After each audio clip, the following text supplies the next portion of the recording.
Tonight, 4 things are landing in this case at once, and every one of them changes something about how we have to understand what happened on Horn Island. The FBI has finally put its role in this investigation on the record, in full, in writing. The young woman at the center of this case's biggest unresolved question has broken her silence, not through a relative, not through a second-hand post, but face-to-face with Nolan's own mother. Breaking news, y'all. This is a quick update on the Nolan Wells situation. See, they always say it's 2 sides to every story. Y'all remember this girl, Katie? The one who was supposedly, allegedly, last one seen with Nolan? So the friends had a story where she said she have her own story. Not only that though, y'all, the weirdest shit is that allegedly her cousin, Katie's cousin, is on the run. He deactivated his whole social media. But why is that? Y'all seen the clip when Nolan was on some little boat called Lil Daddy. Now, allegedly, that boat is Katie's dad's. Mind you, remember Katie's parents said they never was on the island. They just swung by and picked her up. But everybody talking about, this her dad. This her dad. Now, it was reported on Lil Daddy's boat that it was an altercation at 5 o'clock. Even put out a statement saying that you pretty sure that one of the passengers that was on your boat that was in that group that was fighting. And that passenger, everybody saying was Nolan Wells. I just don't know what to believe now. Like, was it even a fight? Or you knew y'all did something to that boy on that boat? Was the dad and the cousin mad because she was fucking with a black guy? And they ain't like that? What we going with? Is it Katie and her peoples that did something to Noah? Or was it the weak ass friend still? Or was it all of them covering it up? I don't know, y'all. What y'all think? I'm just giving y'all a little update on a little bit more evidence. Bilge pump. She stated that her son, Warren, was interviewed by investigators and said he last saw Nolan. New audio and GPS data have surfaced that reconstruct, almost minute by minute, exactly what that boat was doing on July 4th. And a family connected to this case has become the target of a threat serious enough that federal resources are now involved. This is a Nolan Wells update. File open. Before we go any further, the same disclosure I always lead with, because it matters more tonight than it usually does. If you're new here, drop the word file below so I know you made it this far. Real talk before we get into it. Most of you watching right now come back for every update on this case, but haven't hit subscribe yet. I put real hours into separating what's confirmed from what's just noise, so you don't have to. That stays free either way. Hit subscribe so the algorithm doesn't leave me stranded. Then, let's open the file. Before we get into tonight's developments, I want to spend a few minutes on something a lot of coverage skips past too quickly. Who Nolan Xavier Wells actually was, before he became a case number, before a grand jury referral, before any of it. Nolan grew up in Ocean Springs, Mississippi, one of 6 children raised by Christine and Elmore Wansley, alongside his siblings Elmore, Ethan, Jalen, Jaden, and Carly. Football wasn't a side interest in that house, it was close to a family language. At Ocean Springs High School, Nolan was a multi-sport athlete, but football was where he stood out. His coach, Jake Bramlett, later said Nolan carried himself with humility, that he led by example rather than by volume, and that other players followed his actions more than his words. His principal, Dr. Jacob Dykes, remembered him the same way, one of the kindest, hardest-working students to come through the building, someone teachers and teammates gravitated toward without being asked to. Christine has told a story publicly more than once because it seems to capture something true about her son. In a math class, there was a special needs student in the room. When the teacher asked a question, before anyone else could jump in, Nolan quietly got the whole class to put their hands down so she could answer on her own without feeling rushed or overshadowed. When she got it right, he led the celebration, not as a performance, because he meant it. Her teacher emailed the family afterward, just to tell them about it. I always told Nolan, you have to be careful when you have a heart that big, Christine has said, because it's not always returned that way. But he was genuinely a good person. All the best parts of me are with him. Elmore has described his son as a silent leader. "I really wanted to show, not tell, and people follow that," he said. He's talked about how Nolan's younger siblings looked up to him, and how much he was looking forward to watching his sons push each other that summer. After high school, Nolan enrolled at Southwest Mississippi Community College, roughly 2 hours inland, where he walked on as a freshman wide receiver, number 16, 6'1", 185 pounds, majoring in general business. He'd just finished his first year on campus and was due back for summer training camp on Monday, July 6th, to start preparing for his first full season. That deadline matters. It tells you exactly what this trip was supposed to be. Not an open-ended summer blowout, but a short, ordinary break before the real work of the season started again. His coaches at Southwest have remembered him as a kid who made everyone around him feel accepted, someone who, even after getting no playing time in a season opener, celebrated a team win like he'd scored the touchdown himself. Independence Day fell on a Saturday. Nolan spent it the way he and this same circle of friends had spent it before, more than once, without incident, a boat trip out to Horn Island. Horn Island itself is a federally protected barrier island, part of the Gulf Islands National Seashore, sitting roughly 10 miles off the Mississippi coast. There's no development there, no roads, no year-round law enforcement presence. It's reachable only by private or charter boat, known for untouched white sand and quiet, except on a summer holiday weekend, when it isn't quiet at all. Some witness accounts describe hundreds of young people scattered along that stretch of beach that day. It's the kind of scene that plays out on that same coastline every 4th of July, and nothing about it, on its face, was unusual.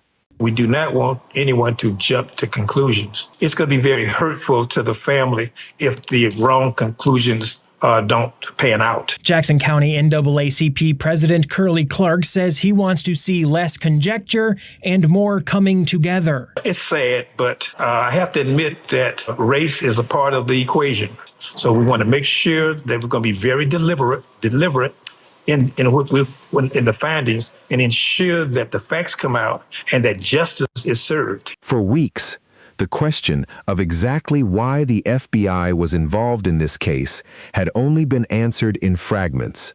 A line here, a comment there. This week, the Bureau's Jackson field office released a complete public statement, and it's worth hearing in full. The statement says that while the FBI has assisted with certain aspects of the investigation using federal tools and partnerships that have proved valuable, the Jackson County Sheriff's Office is leading, and will continue to lead, this investigation. It describes a trusting, effective partnership between Jackson County and the FBI built over years of working side by side on complex cases. It says the FBI has been supporting Jackson County from day one in the effort to gather information and find answers for the Wells family and the broader community. And it closes by saying, the FBI remains ready to assist further, particularly where federal resources might expand local capacity, in the hope of bringing clarity and peace of mind to the people who love Nolan. It's worth pausing on the tone of that statement, because tone matters here as much as content. This isn't a press release announcing a breakthrough or a dramatic escalation. It reads almost like a reassurance, careful, measured, explicitly designed to lower the temperature around a question that had been generating real anxiety for days. Somebody at that field office understood that unexplained federal involvement was doing more to fuel speculation than silence ever could, and chose to address it directly in writing rather than let rumor keep filling the gap. That matters because, up until now, a lot of speculation had filled the space where an actual answer should have been. Some of it treated FBI involvement as proof the case had been quietly escalated into something far more serious. Some of it treated the Bureau's presence as evidence of a cover-up in progress. federal agents supposedly stepping in to manage the story rather than investigate it. This statement doesn't support either read. It confirms real, meaningful federal involvement, tools, partnerships, expertise, while explicitly stating Jackson County remains the lead agency, start to finish. It's support, not command. That distinction is worth holding on to every time this case gets discussed going forward. If you assumed the FBI had quietly taken this case over, drop a W below. If you assumed the opposite, drop a no way. I want to see where this comment section actually lands. Buried inside that same statement is the actual reason federal resources got pulled into this case at all. The FBI says its efforts have specifically focused on interstate threats received by individuals connected to this matter, and that this work is running in parallel with the family's own independent investigation, not merged into it. That's the clearest, most official confirmation yet of something we've touched on before. Federal involvement here isn't about Nolan's death directly. It's about protecting people connected to this story from threats serious enough to cross state lines and become a federal matter in their own right. For a threat to become a federal matter simply by crossing state lines, it typically means someone in one state sends something threatening to someone in another. A message, a call, a piece of mail, using channels that inherently cross jurisdictional boundaries, the internet chief among them. That's exactly the kind of thing the FBI is built to handle, regardless of how large or small the underlying case actually is. It doesn't require Nolan's death itself to be treated as a federal matter. It only requires that somebody, somewhere, used interstate channels to threaten somebody else connected to this story. Here's what's just as important. The FBI's statement does not specify what those threats actually said or who specifically received them. Reporting on this same statement has noted plainly that it remains unclear exactly what kind of threats were made or who was on the receiving end. That gap matters because separate, unofficial reporting has circulated specific, graphic claims about threats sent to at least one family connected to this case, a family tied to one of the boys who was on that boat. Those specific details have not been confirmed through any official statement from the FBI, from Jackson County, or from anyone with actual authority to verify them. I want to be precise about that distinction. We know, officially, that interstate threats occurred and that federal resources are addressing them.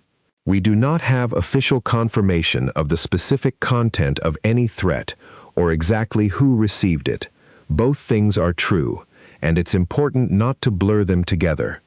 There's a reason official statements tend to stay vague on exactly this kind of detail, even when the underlying facts are serious and real.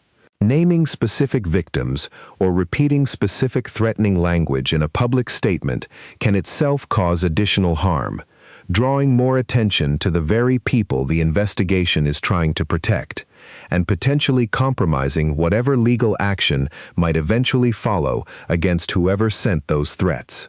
That restraint, even if it leaves the public with less detail than they might want, is often a deliberate protective choice, not an attempt to minimize what actually happened.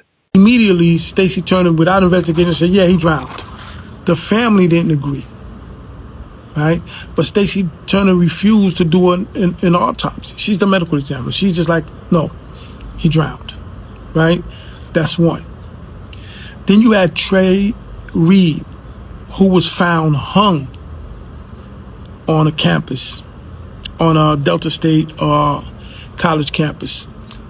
Stacey Turner said, yeah, that was suicide. The family went and got a different investigation, and they found that he had bruises all over his body, so they ruled it a homicide because of the blunt force trauma that he suffered. They said, nah, this wasn't a suicide. He was beaten and hung. But Stacey Turner had said, no, that was suicide. Stacey Turner also said when Damian Cameron got into it with the law enforcement and then later died from internal bleeding in his neck, when he went to the autopsy, she was like, yeah, she couldn't determine how he died.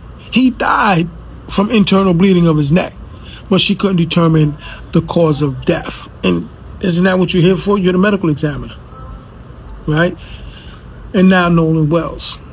Immediately, before any real investigation, she's like, oh yeah, he drowned. That was the story that was being pushed, right? So what we're saying is, every time somebody, a black person, dies at the hands of allegedly white people, or white people are suspected of something, because let's be honest, a lot of suspicious things have happened. Stacey Turner can't find a reason or crime has been committed.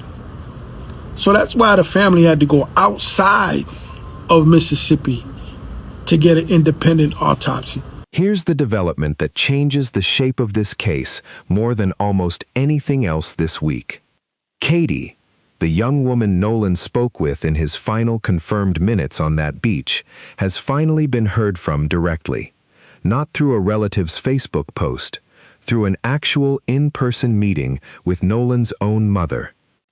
According to Christine, she and Katie sat down together, face to face, and Christine has said plainly that what Katie told her does not match the story she's been hearing from everyone else. This is a real shift from where this case stood even a week ago. Up until now, everything attributed to Katie had arrived through intermediaries.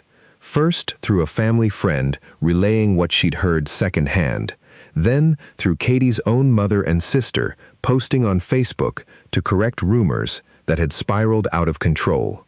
Each of those accounts was filtered, understandably, through someone else's memory of what Katie had said, rather than coming from a direct conversation with the one person who actually has first-hand knowledge of Nolan's final confirmed words. A face-to-face meeting between Katie and Christine changes that entirely. As far as we know, this is the first time information about that conversation has traveled directly from the person who lived it to the person who needs to understand it most, without anyone else standing in between. This is worth walking through carefully, because Katie's actual account is more specific and more limited than a lot of the public conversation around it has suggested. According to Christine, Katie has been consistent from the very beginning. She and Nolan met that day, spent time together, and eventually parted ways. Katie then got back on a boat with her own friends, separate from Nolan's group. She assumed, based on their conversation, that Nolan was heading back to rejoin his own friend's boat. Here's the detail that matters most. Katie never actually saw Nolan get on that boat. She assumed it, based on what he told her, but she did not personally witness him rejoining his friends. If you caught that nuance the first time this story broke, drop the word assumed below. That distinction is genuinely important. It means Katie's account isn't a direct eyewitness contradiction of the friend group's story, in the sense of her having seen one thing while they claim another. It's closer to this. Nolan told her his intention. Whether he actually followed through on that intention before whatever happened next is something nobody, not Katie, not the friends, not the family, can currently confirm firsthand. Both an assumption based on a genuine conversation and a claim that he chose to stay can technically be true at different moments if something changed between the conversation and whatever came after it. I think it's worth sitting with why this nuance got flattened so quickly in a lot of public coverage of this case. A clean contradiction, one witness says this, another says that, makes for a much more compelling story than an account built around an honest assumption. But Katie's actual position, as relayed by Christine, is more measured than that. She's not claiming she watched Nolan walk away from her and board a boat. She's saying he told her a plan, and she had every reason to believe he'd follow through on it. That's a meaningfully different kind of testimony than a direct eyewitness account, and it deserves to be treated as such. This also reframes, at least somewhat, what actually needs to be explained. If Katie's account is accurate, the real mystery isn't whether Nolan wanted to leave. It's what happened in the gap between him stating that intention and whatever came next, a gap that, as of right now, nobody has been able to account for. Is now assisting investigators in Mississippi and says it is working to address interstate threats that were received by individuals related to this matter. Let's start with the parents. Nolan's mother has said that she and her husband received anonymous hate mail targeting their own legal team, arriving in the middle of planning their 18-year-old son's funeral, not weeks later, not after the story faded, while they were choosing a church and a eulogy. That's where this part of the story has to start, because it's the clearest example of what's happening underneath the headlines. Real people, already living through the worst thing that's ever happened to them, being targeted for it. Separate from everything else, reporting has emerged describing threats received by other people connected to this case too, specific enough in content that they fall within the kind of interstate threats the FBI has confirmed it's addressing. I want to handle this carefully because of exactly the gap we just described. The FBI has confirmed threats occurred and that they're being addressed. It has not released details about the content of those threats. What we do have on the record, Nolan's friend, Tristan Shepard, has said publicly that he and others have been getting threats online since the case drew national attention. Jackson County Chancery Judge Ashley Cole, stepmother of one of the boys who was on the boat with Nolan, has said on Facebook that she and her family have received a wave of death threats. That's more than a vague official statement. These are specific, named people describing specific experiences. But the exact content of any individual threat, beyond what these individuals have chosen to share themselves, hasn't been independently confirmed by an official source. The responsible thing to do is treat it as credible, because it's coming directly from the people who say it happened to them, without treating every detail as settled fact, and without repeating graphic language just because it's circulating. Some of what's been described is genuinely disturbing, and passing it along in full serves no purpose except giving it more reach. What is beyond dispute is this: whoever is sending threats to anyone connected to this case, regardless of what they believe happened to Nolan, is committing a serious crime. Grief, suspicion, and public pressure do not grant anyone permission to threaten a teenager, a parent, a judge, or anyone else. That's true regardless of exactly whose name attaches to which specific threat. It's worth thinking, too, about the broader effect this has on a case like this one. Every witness in this story, every friend, every family member, every young person who happened to be on that boat, or near it, is watching this unfold in real time. Nolan's friend Tristan Shepard put it plainly in his own interview. He and his friends did nothing wrong and don't understand the hatred aimed at them. If coming forward, or simply being named publicly, carries the risk of threats serious enough to draw federal attention, that's a real chilling effect on anyone who might otherwise be willing to speak up with information that could actually help. Protecting people from that kind of retaliation isn't just a matter of basic decency. It's directly connected to whether this investigation can actually get the full cooperation it needs. There's a broader principle at work here, worth naming directly. In cases that generate this much public attention, the temptation to fill every gap with the most specific, most dramatic version of events available is constant. A statement about threats becomes, in less careful hands, a fully detailed account naming every victim and quoting every violent word. Whether or not that account has actually been verified, that kind of embellishment doesn't just risk being wrong. it risks compounding the exact harm the original threats were meant to cause, by keeping a family's name and their fear circulating publicly long after the initial threat itself. Being careful about this distinction isn't about downplaying what's happened. It's about not becoming, ourselves, another link in the chain that keeps spreading it. I want to be equally direct about something else here, because it applies to every name in this case, on every side of it, without exception. In the middle of an active investigation into her own child's death, artificial intelligence generated fake videos depicting Christine Wells Wansley herself have reportedly been circulating online. Fabricated footage of a mother, built with AI, spreading while she's simultaneously planning her 18-year-old son's funeral, sitting through repeated press conferences in front of national cameras, and fighting for a police report she is legally entitled to under state law.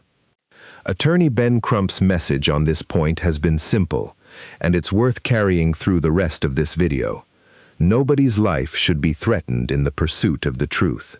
Nobody should be presumed guilty of anything before actual evidence exists.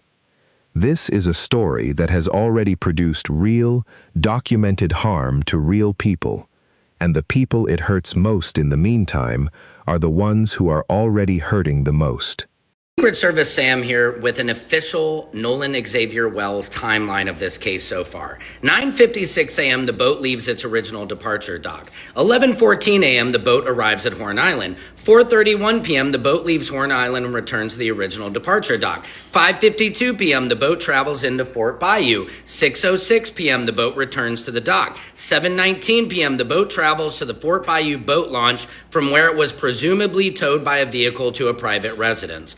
Judge Ashley Cole stated that the group departed Horn Island around 4:30 p.m. because the vessel was taking on water due to a malfunctioning bilge pump. She stated that her son, Warren, was interviewed by investigators and said he last saw Nolan at 3 p.m. and of course they left at 4:30 p.m. Now, here is the complete timeline of all the events. July 3rd, 2026, Nolan Wells stayed over at a friend's house. July 4th, 2026, early morning, Nolan and his friends headed to the island for the holiday. July 4th, 2026, early afternoon, a friend stated they spoke to Nolan, who said he was leaving around 2 to 2:30 p.m. July 4th, 2026, at 4 p.m., a video of Nolan saying, "Give me my effing phone," was recorded. July 4th, 2026, afternoon, female Katie stated she saw Nolan last with his friends. July 4th, 2026, around 4:30 p.m., according to Warren's stepmom and the GPS, the friends left the island at 4:30 p.m. without Nolan. July 4th, 2026, at 11 p.m., the friends reported Nolan missing to his mom. However, they had his phone. Nolan's mom tracked his phone to Warren's location. They had his phone almost 7 hours before reporting it. July 4th, 2026, late night, Nolan's father went to Warren's home where they lied and stated they didn't have his keys. July 4th, 2026, late night, a female on the phone with Nolan's friend stated they had a pool party after leaving the island and Nolan's keys were on an Xbox. July 4th, 2026, late night, Nolan's father retrieved his keys from Warren's home with police assistance. July 5th, 2026 at 2:53 a.m. After Nolan was reported missing, user EvanNoel4 posted a photo on Instagram at 2:53 a.m. on July 5th, 2026, but has since deleted it. A screenshot at 10:53 p.m. shows that EvanNoel4 posted the photo on July 5th, 2026 at 2:53 a.m., but then deleted it. July 5th, 2026, the boys lawyered up. July 6th, 2026, Nolan was recovered. This is why it's sus. Because why would you guys lawyer up? Why would you not give the phone over? Why would you not hand the keys over unless you had something to hide? We need justice for Nolan Xavier Wells. Secret Service Sam Out Sampson for president of the world. Now let's do something this case hasn't had until recently. A minute-by-minute reconstruction of July 4th that doesn't rely on anyone's memory of a chaotic afternoon. According to GPS records later obtained from the Mississippi Department of Marine Resources, the boat carrying Nolan's group left its dock at approximately 9:56 a.m. It arrived at Horn Island at 11:14 a.m., a trip of a little over an hour across open water. Nothing about either of those timestamps raises a single question. It's an ordinary holiday morning departure to an island that group had visited before. The last confirmed sighting of Nolan alive places him on Horn Island around 3 p.m. that afternoon. At around that same hour, according to dispatch audio later obtained through a public records request, someone aboard the group's boat placed a call for towing assistance. The recording is short, but it's one of the very few pieces of evidence in this entire case that exists independently of anyone's memory. The boat's bilge pump, the mechanical system that keeps water from accumulating inside the hull, had failed. The vessel was taking on water. This detail matters a great deal, and it's worth being precise about why. For nearly 2 weeks, the explanation for why the group left Horn Island rested almost entirely on one public source, a statement from Jackson County Chancery Court Judge Ashley Cole, whose son Warren had been on the boat with Nolan that day. In a public post, she said the group left around 4:30 because of mechanical failure, that her son last saw Nolan around 3, and that Nolan made his own decision to stay behind, planning to catch a ride back to the mainland later with a different group of friends he'd met on the island that day. When that statement first posted, none of it could be independently verified. It was one mother's account, relayed second-hand to the public. It deserved to be treated exactly that way at the time, not dismissed outright, and not treated as settled fact either. Some of it now has real independent corroboration. The dispatch audio, recorded in real time, hours before anyone on Earth knew Nolan would go missing, confirms that the mechanical failure genuinely happened. Nobody invents a boat emergency in advance of a disappearance that hasn't occurred yet. That specific part of the account holds up under scrutiny, and any honest accounting of this case has to say so plainly. The GPS data tells a closely aligned story from a completely different angle. According to the records, the boat left Horn Island at 4:31 p.m., nearly matching Judge Cole's account almost to the minute. It returned to its original departure dock at approximately 5:44 p.m., after apparently being towed for several miles at reduced speed before picking back up to a normal cruising speed less than an hour later. So here is what is confirmed, and it's important to separate this clearly from what is not. Confirmed. The boat had a genuine, documented mechanical failure that afternoon. It left the island without Nolan at approximately 4:31 p.m. It returned to a mainland dock a little over an hour later. Not confirmed. Why Nolan wasn't aboard when it left. Whether he stayed by his own choice, as his friends' families have said, or whether the circumstances were more complicated than that. What actually happened on that beach during the roughly 90 minutes between the 3 p.m. distress call and the 4:31 p.m. departure, a window that, as of this recording, nobody on any side of this case has publicly walked through in detail. That 90-minute gap is, in a real sense, where this entire investigation still lives.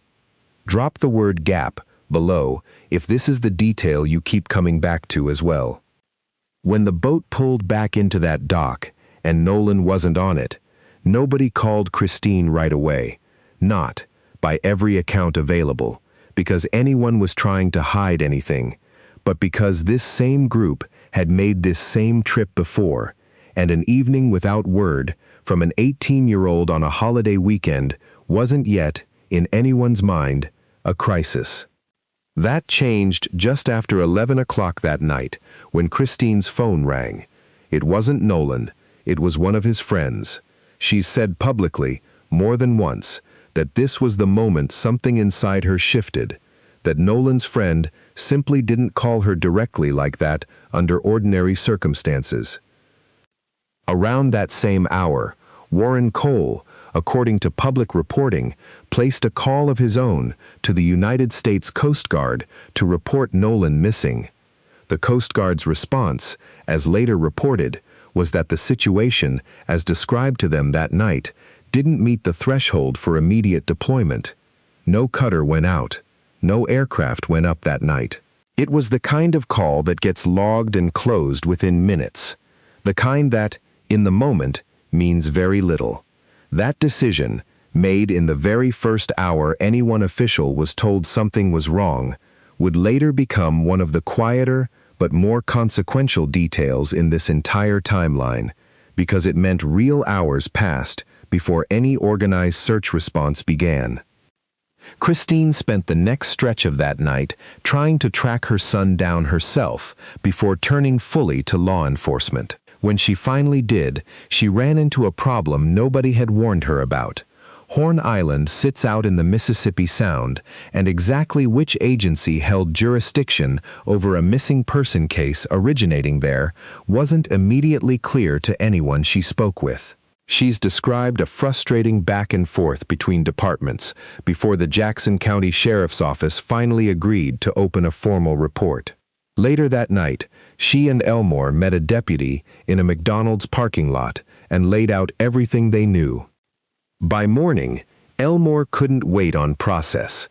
He took his own boat out on July 5th and searched near Horn Island himself, a father combing open water, while, in parallel, an organized search effort was standing up on shore. A command post was established at the Lake Mars boat launch in Ocean Springs, and the search grew quickly to include the Jackson County Sheriff's Department, the Mississippi Department of Marine Resources, the National Park Service of the Gulf Islands National Seashore, the United States Coast Guard, and the United Cajun Navy, a volunteer search and rescue organization. The Cajun Navy's incident commander, Josh Gill, has said the organization heard directly from Nolan's mother and moved fast, deploying boats, drones, and personnel within hours. For 2 full days, that search covered land and water around Horn Island with no result. Then, early on the morning of Monday, July 6th, at approximately 8:45 a.m., a National Park Service ranger spotted a body in the water along the island's northwestern shore. Sheriff John Ledbetter confirmed it matched the description investigators had circulated for Nolan Wells. The search for Nolan Wells was over. The search for what actually happened to him on that island was only just beginning. The 2 autopsies, at the center of nearly every unanswered question in this case, sits one piece of pending evidence, the cause and manner of Nolan's death, which has not yet been officially confirmed by either medical process currently underway. The state autopsy was carried out on July 7th at the Mississippi State Medical Examiner's Office. Investigators have said there is currently no indication of drug or alcohol involvement, though officials have been clear that this reading is preliminary. A full official cause and manner of death has not been released because the medical examiner is still waiting on toxicology results. Results officials themselves have said could take a couple of weeks or longer, depending on lab capacity. Jackson County Coroner Bruce Lynn told CNN directly that the swimsuit recovered on the body matched the one Nolan had been photographed wearing earlier that same day. There is no dispute there. It's so far the single fact in this timeline that both the family and the official investigation agree on without qualification. What they don't agree on is what that fact means for how he ended up in the water in the first place. Ben Crump has said publicly, more than once, that Nolan was a genuine athlete in peak physical condition, a strong swimmer, and that at a crowded holiday beach, with hundreds of people scattered along it, it isn't the kind of place a strong swimmer simply disappears from unnoticed.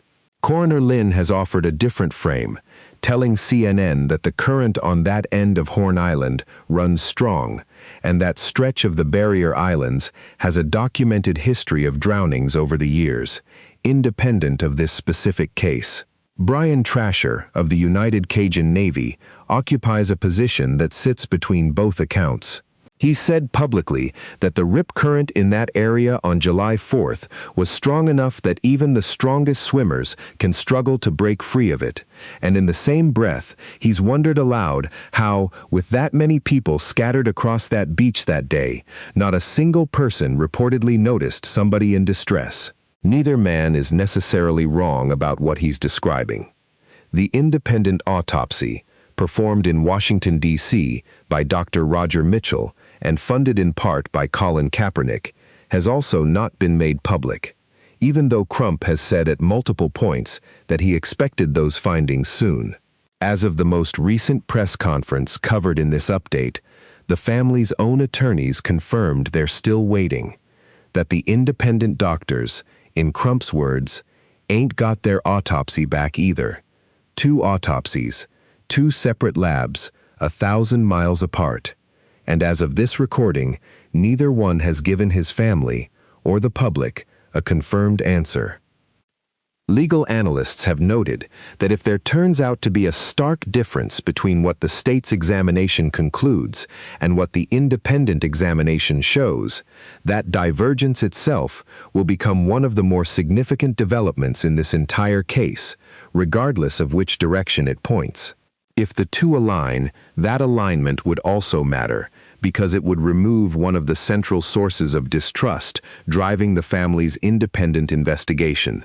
Until either report is released, everything else in this case, every theory, every timeline reconstruction, every piece of digital evidence, is, in a very real sense, sitting on top of an incomplete medical record. The most circulated single piece of evidence in this entire case is a short video filmed from a boat, panning across the water toward a crowded stretch of Horn Island. Somewhere in that footage, according to the family's legal team, a voice could be heard demanding a phone back, something close to, "Give me my freaking phone." "What are you freaking doing?" Attorney Ben Crump told multiple outlets in the case's early days that his team believed that voice belonged to Nolan. For a large portion of the public watching this case unfold online, that claim was treated almost instantly as confirmed fact. It became one of the most repeated and most dissected details of the entire story. It has since been directly disputed. A friend named Tracken Shepard came forward publicly to ABC News and said the voice on that video is his own, from an entirely separate, unrelated altercation with someone else that day, and that Nolan isn't even shown in the footage. He's described being physically calmed down and helped off a boat during that altercation, and said Nolan was nearby in the water, out of frame at the time. At a later press conference, a reporter pressed Crump directly on whether that quote could actually be confirmed as Nolan's voice. His answer was noticeably more careful than it had been earlier in the case. The original claim, he said, came from one witness. Since then, another witness has come forward disputing it. Other witnesses have described entirely separate altercations that day. His team, he said, now has audio experts working to try to determine, if possible, whose voice is actually captured on the recording, and as of that press conference, the question remained unresolved. Crump also said something worth repeating plainly, because it's a real and meaningful correction. Going forward, his team would be more careful to frame single witness claims explicitly as claims, "This is what a witness told us," rather than presenting them as confirmed fact. If you're still hearing that original clip repeated online as settled fact, that's worth remembering. Drop corrected below if this is the first time you're hearing about the walkback. That is a genuine correction, on the record, from the family's own attorney, involving one of the single most emotionally loaded details in this entire case. It's worth knowing, because the original clip and the original quote still circulate widely online as though they were never revisited. Shepard's fuller account adds more context worth including here. On the question of the phone itself, he said there was nothing suspicious about how it ended up separated from Nolan, that everybody in the group left their phones on the boats that day, protected from salt water and splashing, and that when he didn't get in the water, he put his own phone on the boat's dashboard, alongside roughly 15 other phones belonging to other people in the group. He's also said plainly, and on the record, that the reason Nolan stayed behind was that he'd met a girl that day and wanted to keep talking with her, planning to catch a ride back later with another boat in the group. Nolan's parents, through their attorney, have responded to Shepard's account with more grace than internet discourse around this case usually allows. They've said they've never personally met him and that they can't discount what he remembers, that they welcome every account because what they actually want, before anything else, is the truth.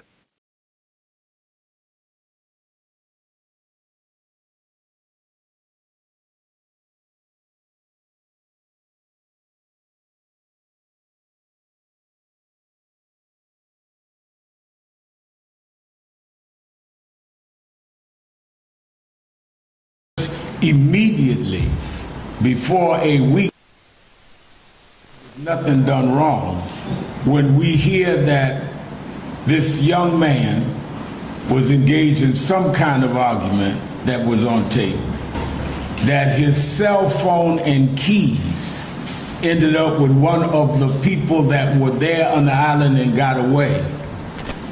He was one black with 3 young white men who happened to end up with his phone, happened to end up with his keys. Then there's just too many questions that they should not be closing the investigation. Separate from the disputed video, there's the phone, the physical device, and what happened to it after Nolan went missing. This detail doesn't depend on anyone's memory of a chaotic afternoon. When Nolan was reported missing, his phone wasn't with him. It surfaced in the possession of one of his friends. Christine has said she and her sister tracked the device themselves using a family location sharing app and located it at a friend's residence rather than being handed it directly by anyone. When she and her sister accessed the phone, both of Nolan's Snapchat accounts were completely empty. No saved photos, no saved videos, even though by her account, Nolan reliably documented gatherings like this one, and even though that kind of content should typically still have been retrievable within the app's normal 24-hour window. Some text messages appeared to be missing as well. None of that, on its own, proves tampering by anyone. People clear their phones for all kinds of reasons that have nothing to do with a crime. But it's worth understanding what deletion on a modern phone actually means before drawing any conclusion either way. Deleted data is not automatically unrecoverable. Forensic extraction can often retrieve information off a device long after someone believes it's permanently gone, and separately, carrier-side records exist independently of whatever survives on the device itself. As of the most recent public statements, Sheriff Ledbetter's office has said it never had physical possession of the phone and formally requested it for forensic extraction, while the family's own investigators examined the device first. Following the family's meeting with the district attorney's office, both sides agreed to something significant: a mutual, simultaneous inspection, meaning the family's forensic experts and law enforcement's experts will examine the device together, at the same time seeing the same data pulled the same way, specifically so that neither side can later dispute how the other's process was handled. This arrangement matters more than it might first appear. In cases where there's already a trust deficit between a grieving family and local investigators, a joint simultaneous digital examination eliminates most of the disputes that would otherwise follow, over chain of custody, over whether anything was altered, over whose forensic findings deserve more weight. Everybody watching the same screen at the same time removes almost all of that uncertainty. It's also, according to legal analysts who've discussed this case publicly, a fairly unusual arrangement, one that likely wouldn't have happened without the sustained public and legal pressure this case has generated. What the law actually says from here. On the morning of Wednesday, July 15th, Christine and Elmore Wansley sat down directly with Jackson County District Attorney Angela Mears Morath and members of her office for the first time since their son's body was recovered. Ben Crump was with them, along with attorney Eric Hertz, who is leading the family's independent investigative effort, and attorney Liza Park. Afterward, the legal team confirmed two concrete developments. First, once the Jackson County Sheriff's Office finishes its investigation, the case will be turned over to a grand jury. Second, both sides agreed to that mutual, simultaneous inspection of Nolan's phone described above. It's worth being precise here, because this is exactly the kind of announcement that gets distorted within hours online. A grand jury referral for an unnatural or suspicious death is standard procedure in Jackson County.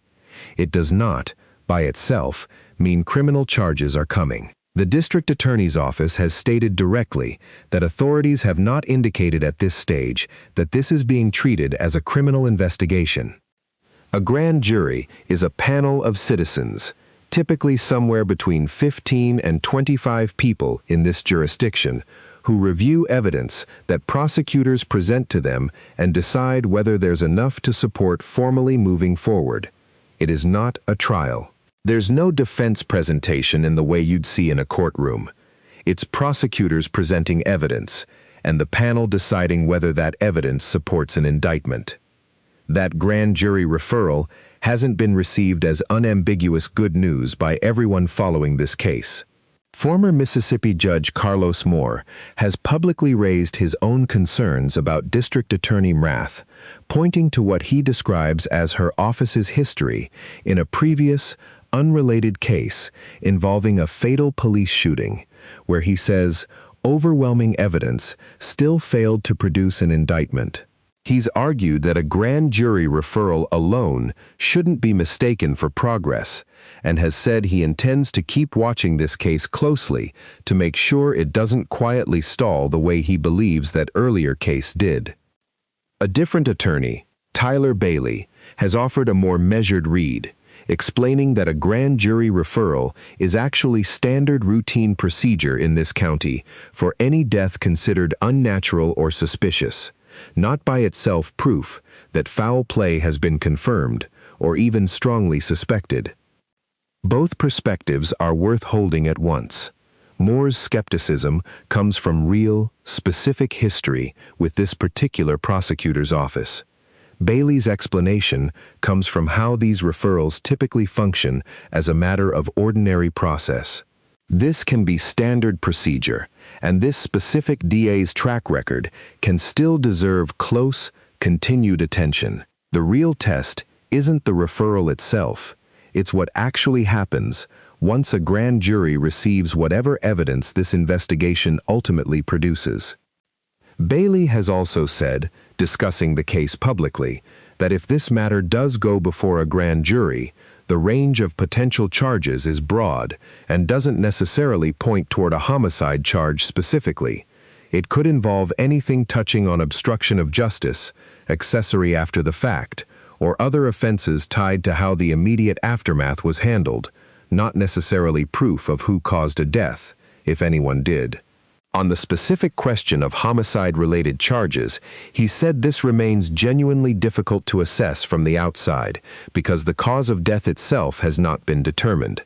Whether physical evidence supports blunt force trauma, whether someone was in the water under coercion versus voluntarily, or whether ordinary drowning occurred, is a forensic question that depends entirely on what the pending autopsies show, not on witness testimony alone. Attorney Hertz added meaningful detail of his own at that same press conference. He said there are still a great many unanswered questions, and that because of confidentiality protections that apply even to victims' families under the law, the family did not receive every answer they'd hoped for in that meeting, a limitation of the process, he was careful to note, rather than evidence of any specific wrongdoing. He also disclosed something that gives a real sense of scale for how much public attention this case has generated.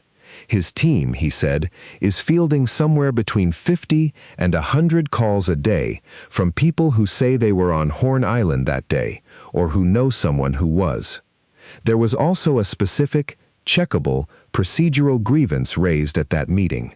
Under Mississippi law, according to Hertz, crime victims, which under most state victims' rights statutes extends to immediate family in a death case, are entitled to receive an incident report and certain baseline case information within a specific window, which Hertz cited as 72 hours. That window had long passed by the time of this meeting, and the family still had not received that report. This is worth separating out from every other claim in this case, because it isn't a matter of competing witness accounts. It's a statement about a specific legal entitlement and whether it was met on time. Christine added a detail worth including in full. She said the last time anyone from the sheriff's department had actually communicated with the family before this meeting was the previous Tuesday, and that contact wasn't even initiated by the sheriff's office. She was the one who sent a text message asking for an update on her own son's death investigation. Following this meeting, the district attorney's office agreed to take over as the family's primary point of contact going forward, through a dedicated victim advocate. Christine has said she appreciated that the office acknowledged responsibility for the communication gap that had existed, though it's worth noting plainly that this acknowledgement and the plan to fix it came only after the family's legal team raised the issue directly in this meeting, not proactively from law enforcement beforehand. Legal analysts have noted that a joint, simultaneous phone inspection of this kind is highly unusual, that it typically doesn't happen without significant public and legal pressure, and that its existence here reflects real distrust between a family and the initial law enforcement response, alongside a genuine effort by the district attorney's office to rebuild some of that trust. On the question of what a grand jury declining to indict, or the district attorney choosing not to present a case at all, would actually mean, analysts have noted that grand jury proceedings in Mississippi are secretive. There's no media coverage of the proceedings themselves, no defense attorneys present, and the family's own attorneys would not be present either. It would be a prosecutor presenting evidence to a panel that decides, on its own, whether probable cause exists. If the panel declines to indict, there will likely be public questions about what evidence was or wasn't presented to them, but that outcome, on its own, would not necessarily indicate wrongdoing on the part of prosecutors, since a grand jury's threshold is different from proof beyond a reasonable doubt. None of this tells us what will actually happen. It's included here because understanding the actual legal mechanics, rather than treating the phrase grand jury as a synonym for murder charges are coming, is part of covering this case honestly. 2 weeks after Nolan Wells' body was found on the shore of Mississippi's Horn Island, his parents were finally able to pay tribute to their beloved son. We thank you, Lord, for the beautiful 18 years that you blessed us with him. Hundreds of friends, family, and community members lining up outside a church near Nolan's home to celebrate a life cut short. He was the nicest person I could have ever met. The little bit of his life that we got to be a part of was outstanding. The family still coming to grips with his tragic death. The service was part celebration, This is my story. part remembrance. You want it to be the best, so I poured all my knowledge into you that I could. In his eulogy, Reverend Al Sharpton demanding answers. And let us pursue justice. Whatever the situations are that led to this. And questioning the circumstances surrounding Nolan's death. We cannot say it was racist, but we cannot say it was not racist. So let's not judge either way until all the evidence is in. Nolan Wells was reported missing around midnight on July 5th after taking a boat trip with friends to Horn Island to celebrate the 4th. His body was found on July 6th. After the funeral, the family's attorney, Ben Crump, again asking for photos and videos from Horn Island. Crump has not turned over Nolan's cell phone to law enforcement, but says they still plan to analyze it together.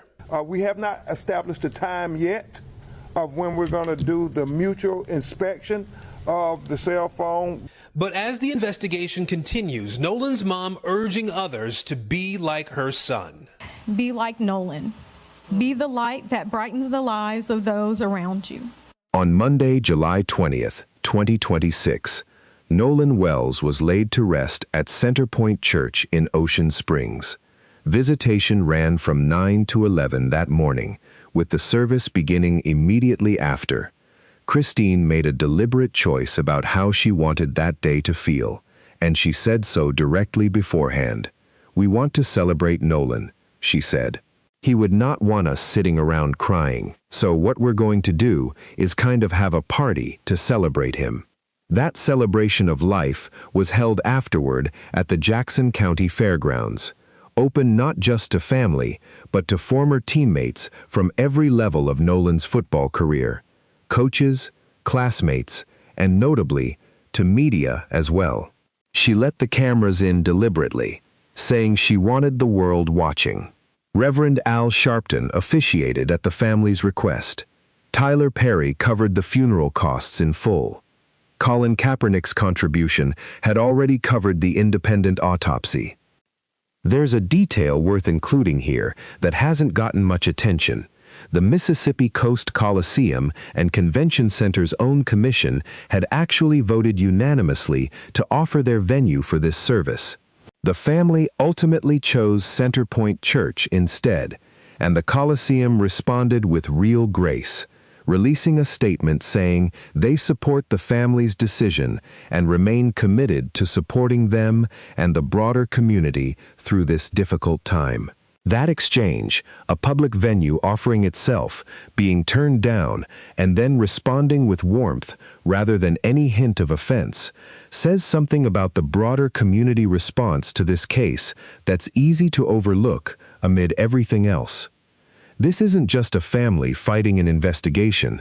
It's a family being actively supported, in concrete, practical ways, by institutions and individuals who never knew Nolan personally, but were clearly moved by his story.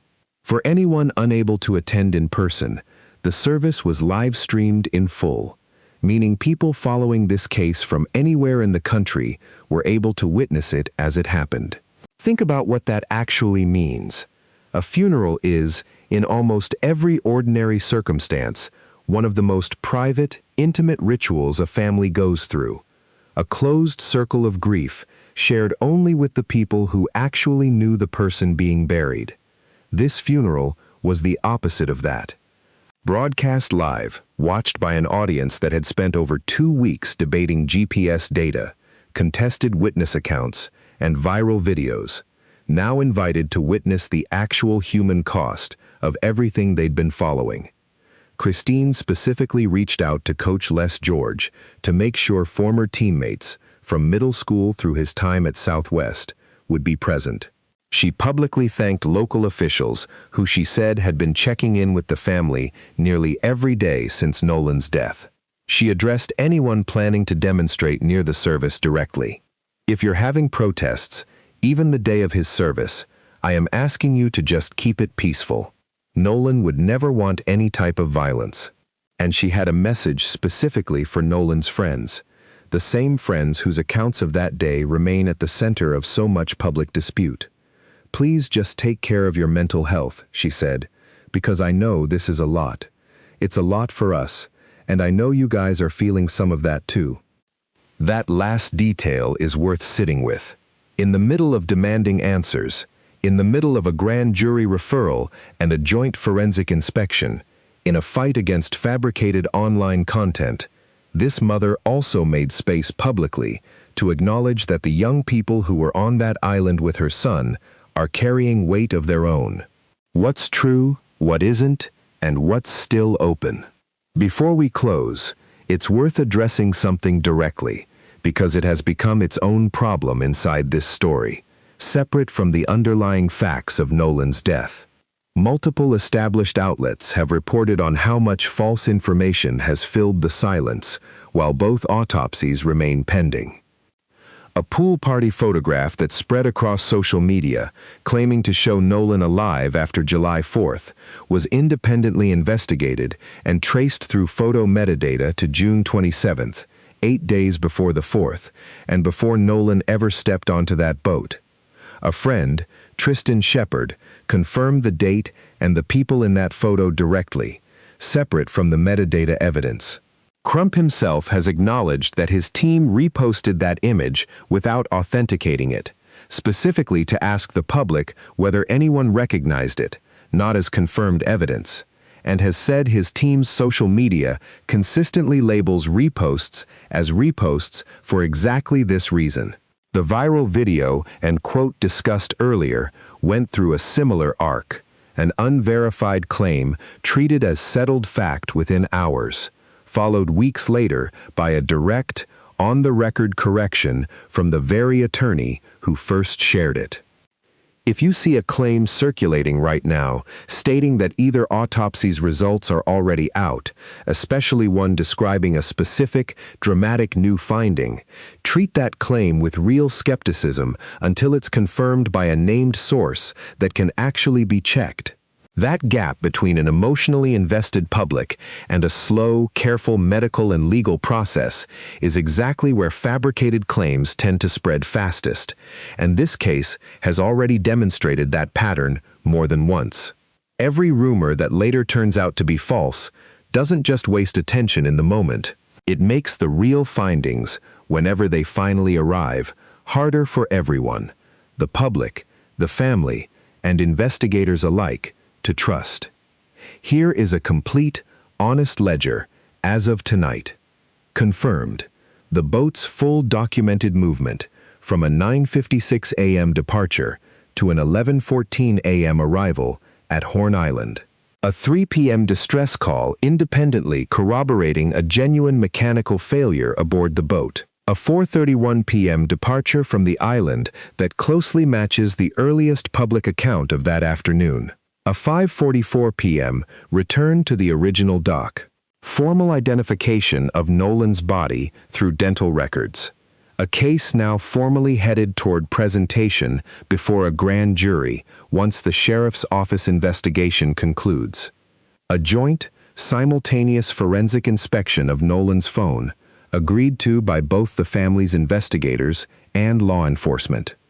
On-the-record cooperation with investigators from several individuals connected to the boat and the day's events.